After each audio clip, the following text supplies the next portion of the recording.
Why do we feel so out of control? Our world is louder and more chaotic than it has ever been.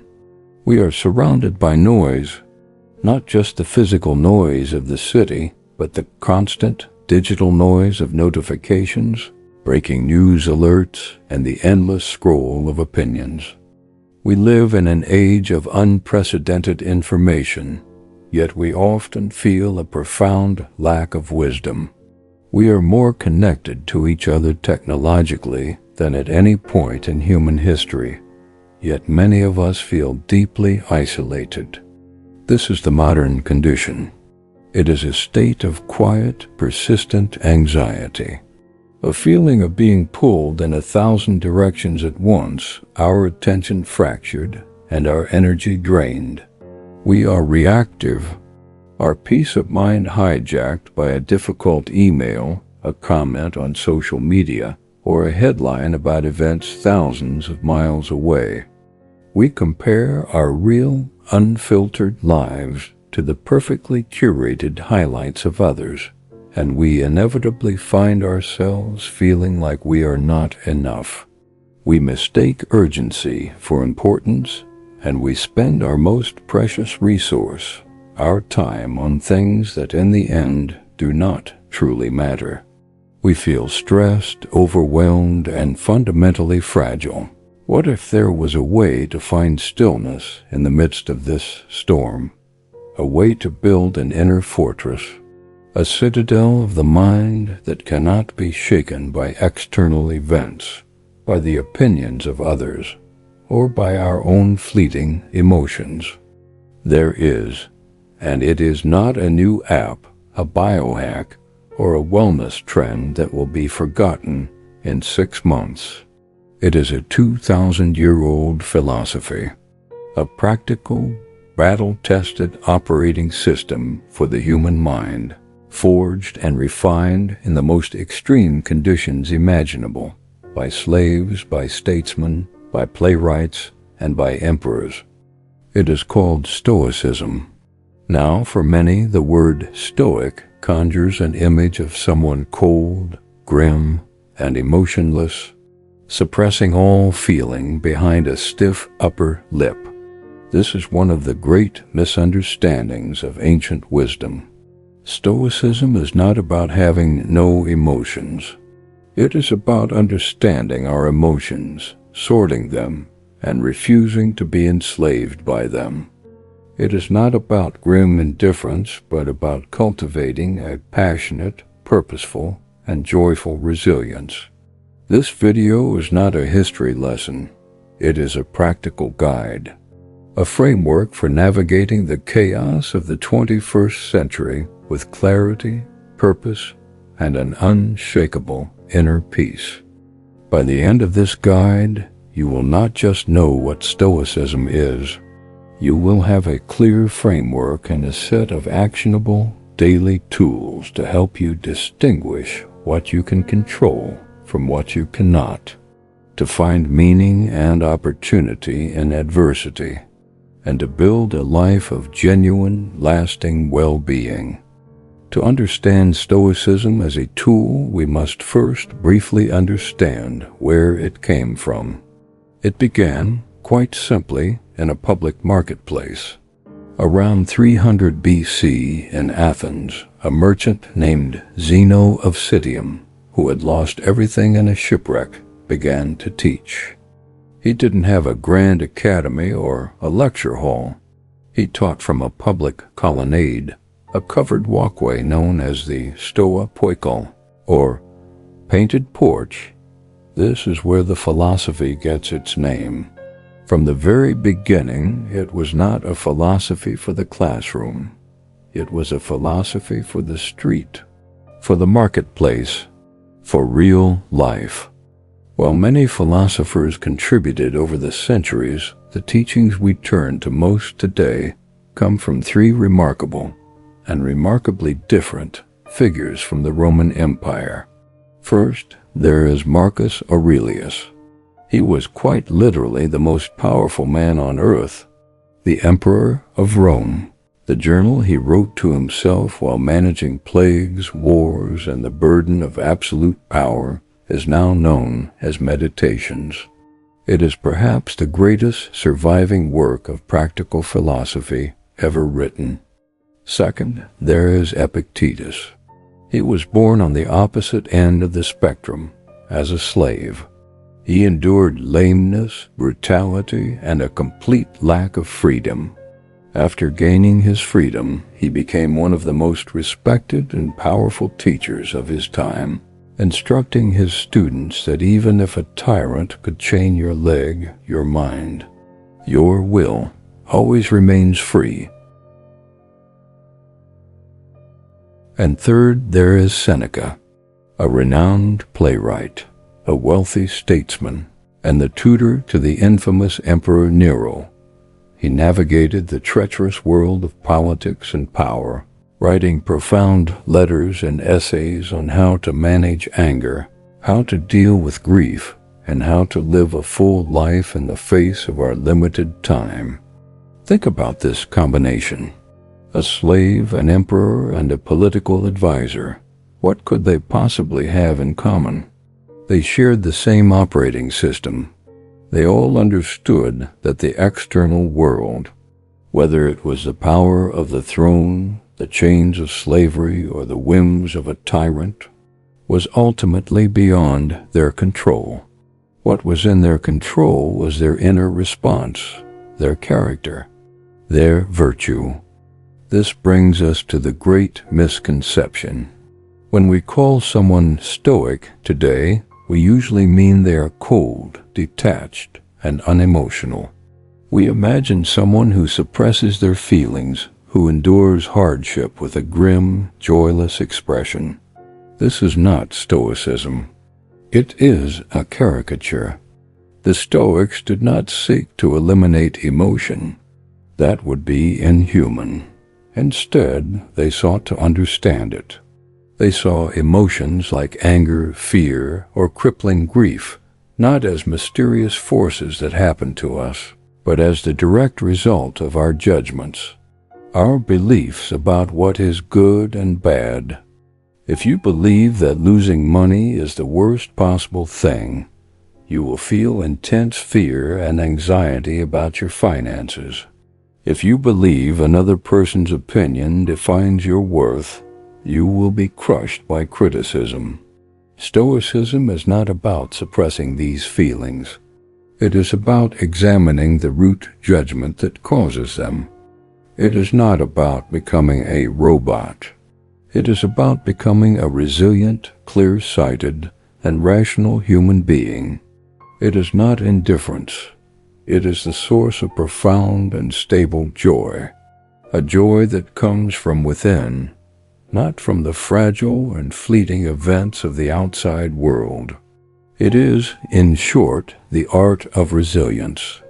We now arrive at the heart of our guide, the four pillars that hold up the entire framework of Stoic thought. These are not abstract theories, they are practical, daily principles. The first and most foundational is what Epictetus called the Dichotomy of Control. Imagine your life as a circle. Everything inside that circle is completely and totally within your power. Everything outside of it is not.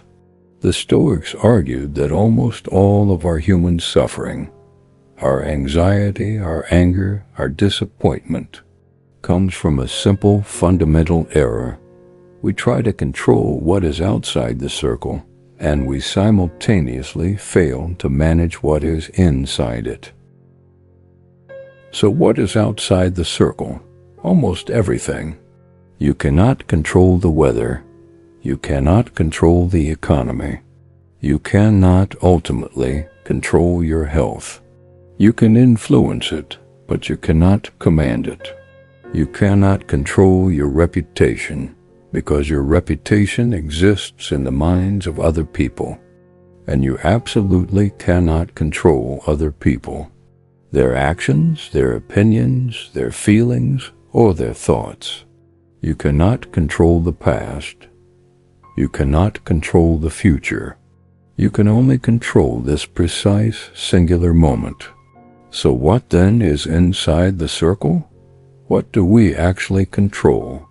The Stoics are brilliantly simple on this point. You control only your inner world. Specifically, you control your judgments, your intentions, and your actions. You don't control the traffic, but you control your judgment about the traffic. Whether you see it as a catastrophe or as an opportunity to listen to this guide, you control your response. Whether you hit the steering wheel in anger or take a deep, calming breath, you don't control whether someone insults you, but you control your interpretation of that insult. As Epictetus said, it is not things that upset us, but our judgments about things. The insult itself is just noise. It is your judgment that it is harmful, that it diminishes you, that creates the sting of anger or shame. This is the citadel of the mind. Think about the modern world. Think about social media. We post a picture, a thought, or a piece of our work, and then we sit anxiously waiting for the likes and comments. We are chained to the approval of strangers. We are trying to control what is firmly outside our circle. The Stoic approach is to find freedom in detachment. The work itself, the creation, is inside your circle. The intention to share it, to be helpful, or to express yourself, that is inside your circle. The quality and effort you put into it, that is inside your circle. The reception, the algorithm, the praise, the criticism, that is all outside. Apply this at work. You are preparing for a major presentation. What is outside your control?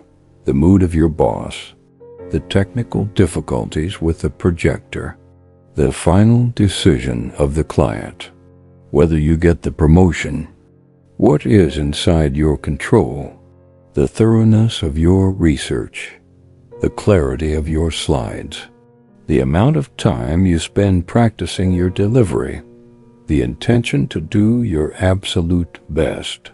The Stoic focuses every ounce of their energy on what is inside the circle and cultivates a calm, rational acceptance of what is outside it. This is not passive. It is the definition of proactive. It is about reclaiming your mental energy from the vast, uncontrollable chaos of the world and focusing it like a laser on the one place it can actually make a difference. Your own next action, your own next thought. This practice, done daily, is the foundation of tranquility. The second great principle follows from the first. If we only control our inner world, what do we do with the things that happen to us, the things outside our circle, especially the things that are painful, difficult, or unjust? The Stoic answer is Principle 2, amor fati. This is a Latin phrase, popularized much later by the philosopher Nietzsche, but its concept is purely Stoic. It means a love of one's fate. Notice, it does not say tolerate your fate. It does not say accept your fate or make the best of your fate. It says love your fate. It is the practice of seeing everything that happens in your life, especially the obstacles and the setbacks, not just as acceptable, but as necessary, as if you would have chosen it yourself. Marcus Aurelius in his Meditations put it this way: that which hinders your task is made into your task, or as it's often translated today, the obstacle is the way. To the Stoic, nothing that happens is truly bad, because it is an opportunity to practice virtue. A difficult boss is not a curse. It is a chance to practice patience and self-control. A sudden economic downturn is not a tragedy. It is a chance to practice resourcefulness and resilience. A personal failure is not the end. It is a profound lesson in humility and a chance to begin again, but this time with wisdom. Let's make this practical. You lose your job. This is an external event outside your control. The non-Stoic response is panic, blame, and despair. Why me? This is a disaster. My life is over. These are judgments that create intense suffering. The Stoic response is to first apply the dichotomy of control. The decision was made. It is outside my circle. My panic will not change it. Then they apply amor fati. This has happened. It is now part of my path. I cannot change that it happened, but I can love it for what it can teach me. This is not a setback. It is a redirection.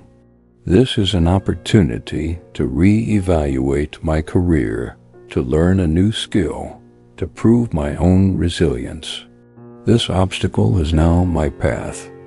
This is not a denial of pain. The Stoic feels the sting of loss, but they do not add a second arrow of their own judgment. They do not tell themselves a story of victimhood. They see life not as a series of events to be endured, but as a curriculum. Every event, every person, every challenge is a lesson. Amor fati is the commitment to being an excellent student. It is the ultimate alchemy, turning the lead of misfortune into the gold of character. The third principle is perhaps the most sobering, but the Stoics saw it as the most energizing. Memento mori, remember you will die. In our modern world, we are experts at avoiding this one simple fact. We hide death away in hospitals. We speak about it in hushed tones. We distract ourselves with endless entertainment and trivial pursuits, as if by never thinking of death, we can somehow avoid it. The Stoics did the opposite.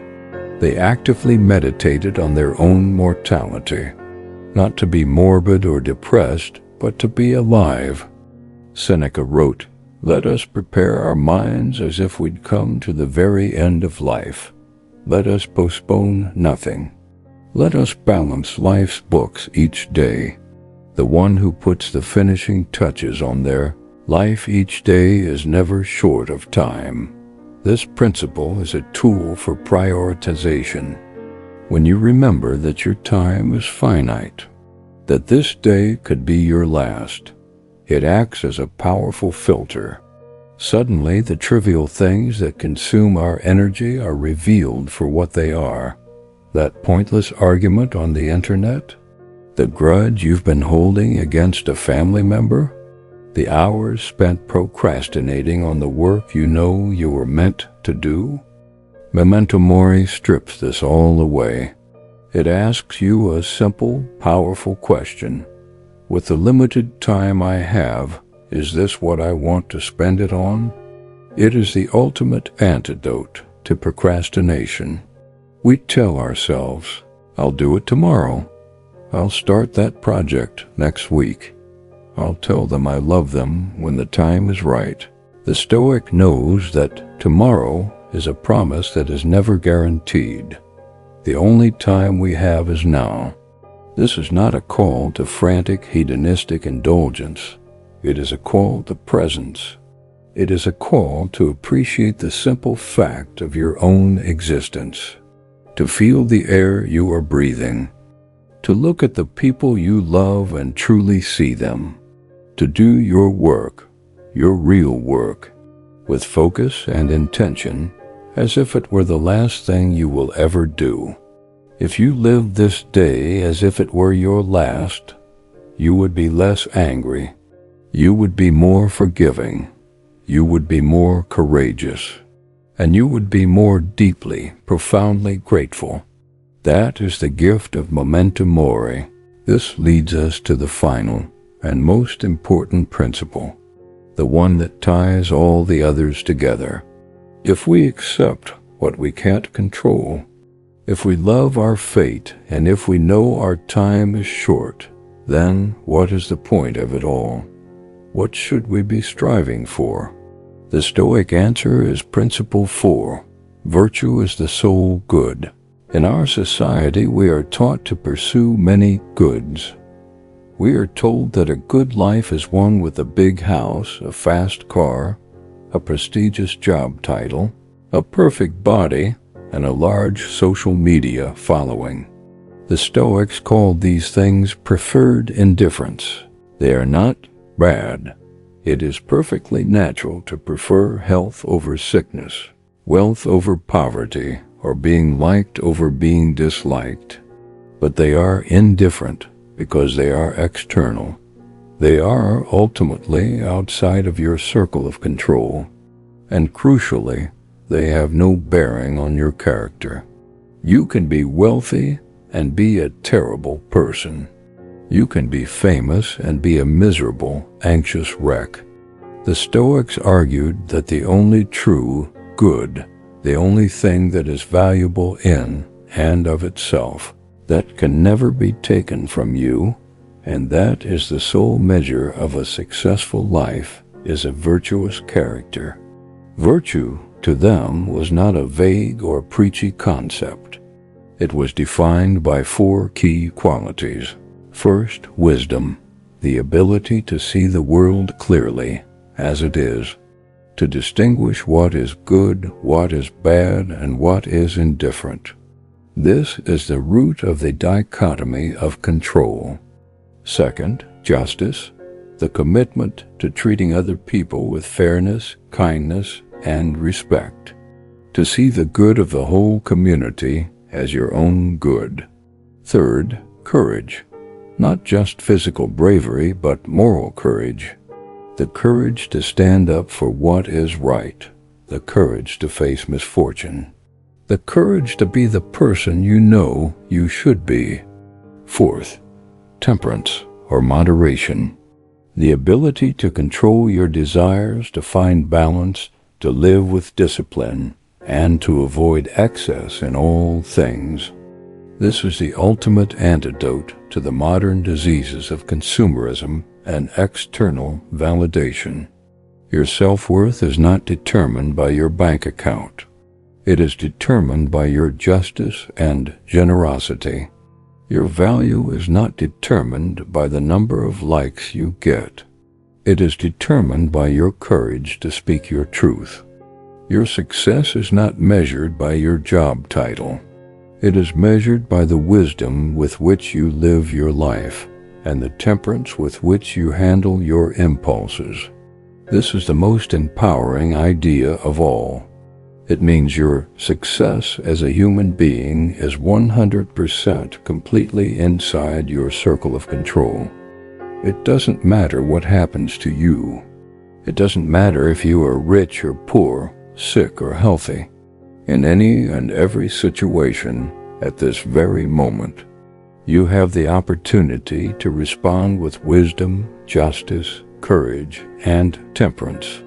You have the opportunity to be a good person, and to the Stoic, that is the only thing that truly matters.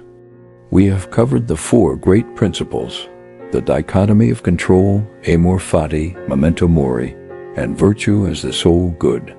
This is the why. Now, we turn to the how.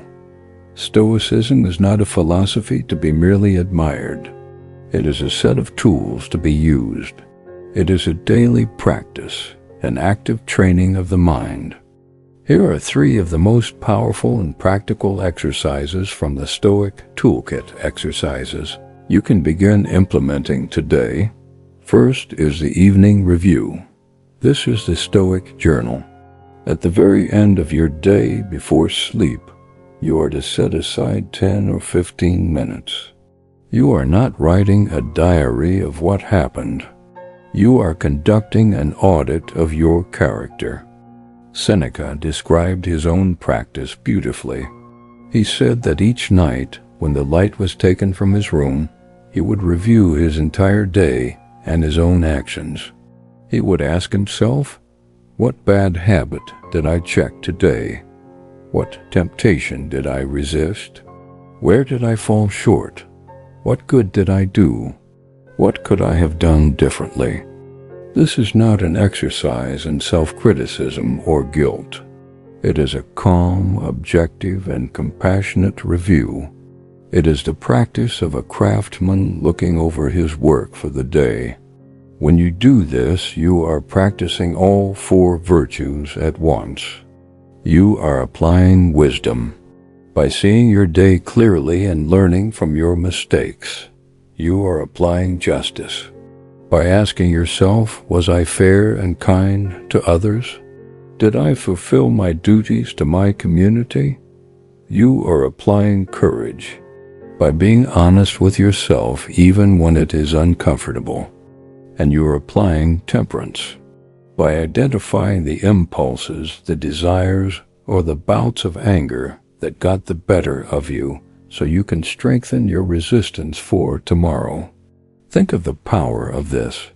In our modern, reactive lives, days blur into weeks and weeks into years. We repeat the same mistakes over and over, often unconsciously.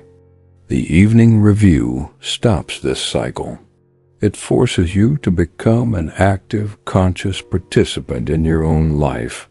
You might ask yourself, when that person cut me off in traffic, I reacted with anger. Was that in my control? Was that a virtuous response? I felt the urge to buy that thing I didn't need. Did I pause? Did I exercise temperance? I had the opportunity to help a coworker, but I said I was too busy. Was that kind?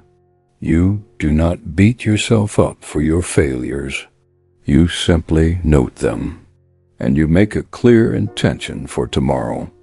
As Epictetus said, how long are you going to wait before you demand the best for yourself? This nightly practice is that demand. The second tool is called negative visualization.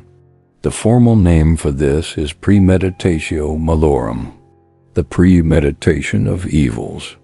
It sounds pessimistic, but it is, in fact, one of the most powerful tools for creating resilience and gratitude. Most of the time we engage in positive visualization. We dream of everything going perfectly. We visualize the big win, the perfect vacation, the successful presentation. The Stoics warn that this builds a fragile mind. It makes us dependent on things going our way. When life, as it inevitably does, fails to meet our perfect expectations, we are shattered. Negative visualization is the antidote. Instead of only imagining success, you take a few moments in the morning to actively and calmly contemplate what could go wrong. You might imagine a difficult commute, a project failing, your internet going out. You might even, in a more advanced practice, contemplate more serious losses, losing your job or the illness of a loved one. Why on earth would anyone do this? For 2 reasons. First, it serves as an emotional vaccine. By exposing your mind to a small, controlled dose of misfortune, you build up your resilience. If your commute is terrible, you will not be surprised or outraged. You will have already prepared for it. You can smile and say, I thought this might happen. Now I can practice my patience. It robs the event of its power to shock you. Second, and perhaps more importantly, it is the fastest path to gratitude. When you truly contemplate, just for a moment, what it would be like to lose the things you have, they are suddenly revealed to you in their full value. Your difficult job? You become grateful you have a job at all.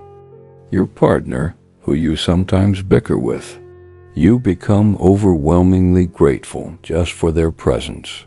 Your own health? The simple act of breathing, of walking, becomes a miracle. This is not about worrying. Worry is a passive, anxious state. This is an active, rational meditation. You are not stewing in potential pain. You are observing it, and in doing so, you are performing an act of radical appreciation for the present moment.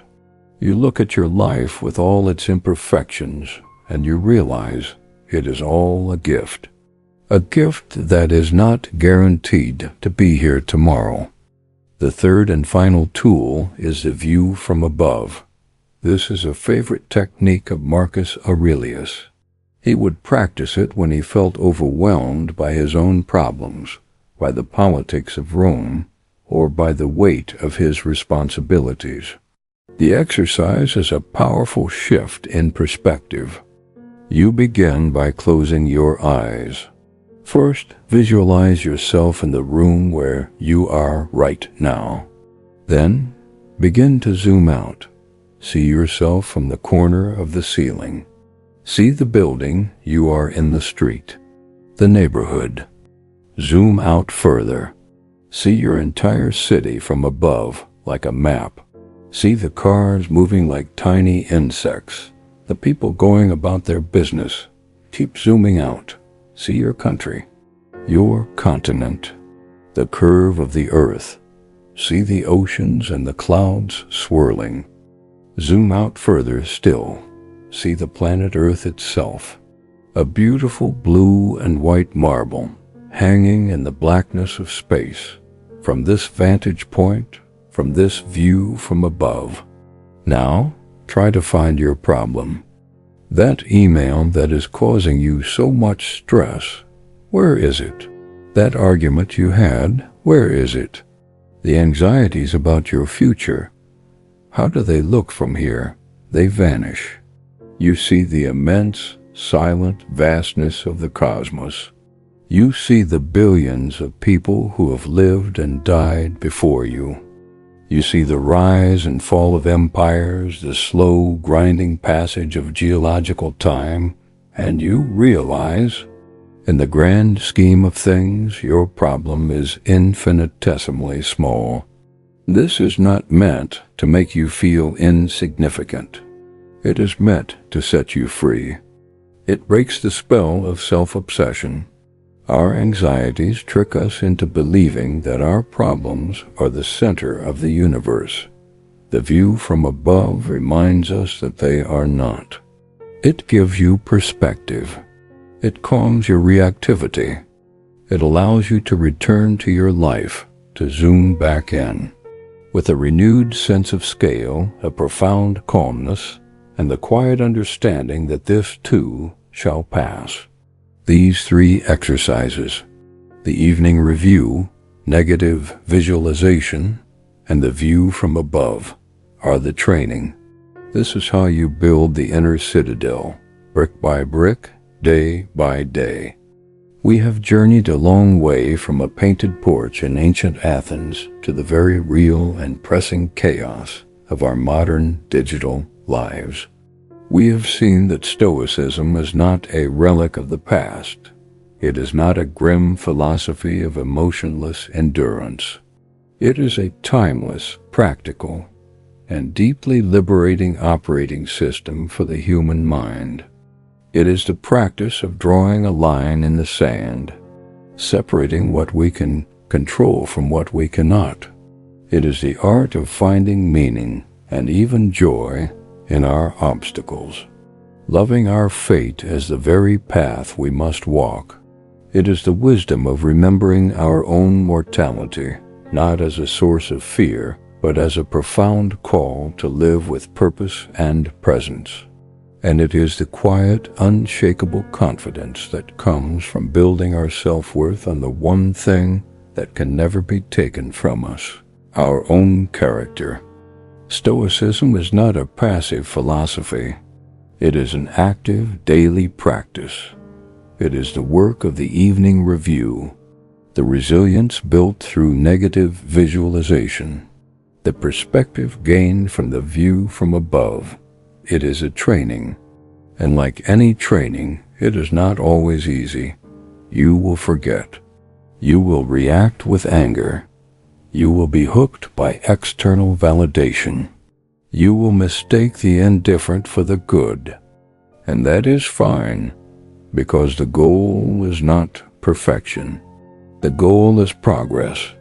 The goal is to be, as Marcus Aurelius wrote, like the rock that the waves keep crashing over.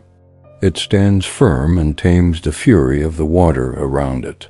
You do not control the world around you. You do not control the events that will come your way. You do not control the actions or opinions of other people, but you always control your response, your judgment, your next action. You control your will. And in that small protected space, is all the power you will ever need. If you found value in this guide, subscribe to Wellbeing Studio for more deep dives into practical wisdom. And now we leave you with a final thought to reflect on. You have power over your mind, not outside events. Realize this, and you will find strength.